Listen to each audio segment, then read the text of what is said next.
Thomas the tank engine wouldn't stop being a nuisance. Night after night he kept the other engines awake. I'm tired of pushing coaches. I want to see the world. The other engines didn't take much notice, but Thomas was a little engine with a long tongue.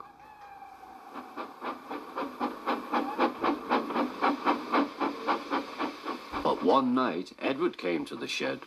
He was a kind little engine and felt sorry for Thomas. "I've got some trucks to take home tomorrow. If you take them instead of me, I'll push coaches in the yard." "Thank you," said Thomas, "that will be nice." Next morning, Edward and Thomas asked their drivers, and when they said yes, Thomas ran off happily to find trucks.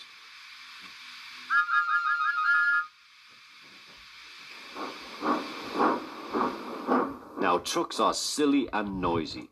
They talk a lot and don't attend to what they are doing. And I'm sorry to say they play tricks on an engine who is not used to them. Edward knew all about trucks. He warned Thomas to be careful, but Thomas was too excited to listen.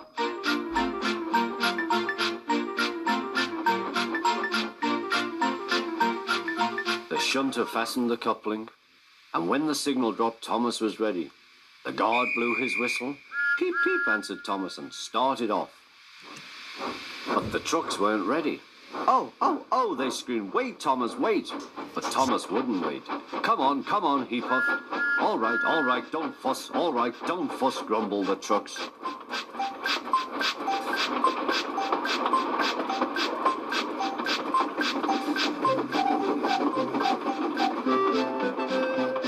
Thomas began going faster and faster. "Whee!" he whistled as he rushed through Henry's tunnel.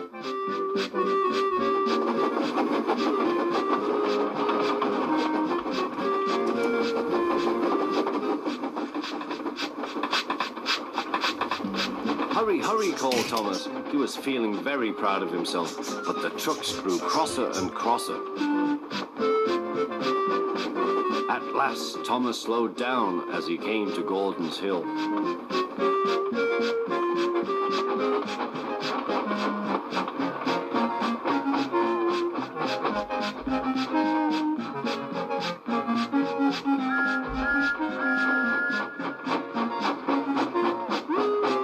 "Steady now, steady," warned the driver as they reached the top. He began to put on the brakes. We're stopping," called Thomas. No, answered the trucks, bumping into each other. Go on. Before the driver could stop them, they had pushed Thomas down the hill and were rattling and laughing behind him. Poor Thomas tried hard to stop them from making him go too fast. Stop pushing, he hissed, but the trucks took no notice. Go on, they giggled in their silly way.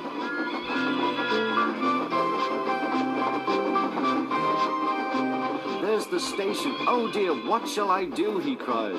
He rattled straight through and swerved into the goods yard.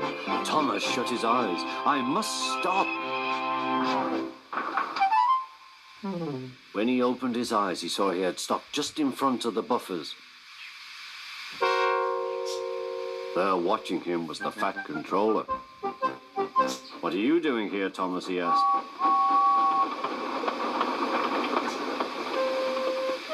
"I brought Edward's trucks," Thomas answered.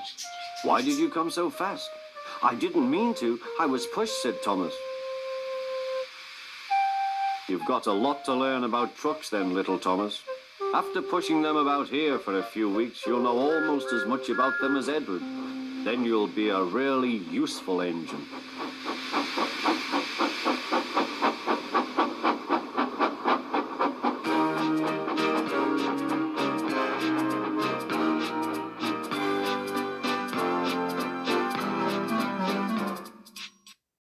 Well, thank you everyone who's made it this far. And before you go, I just want to say a few things for Thomas.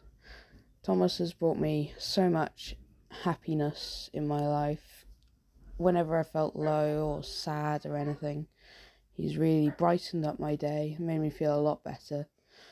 Thomas has got me some lifelong friends. He's got me a job on a railway. So I just want to say thank you, Thomas, and happy birthday.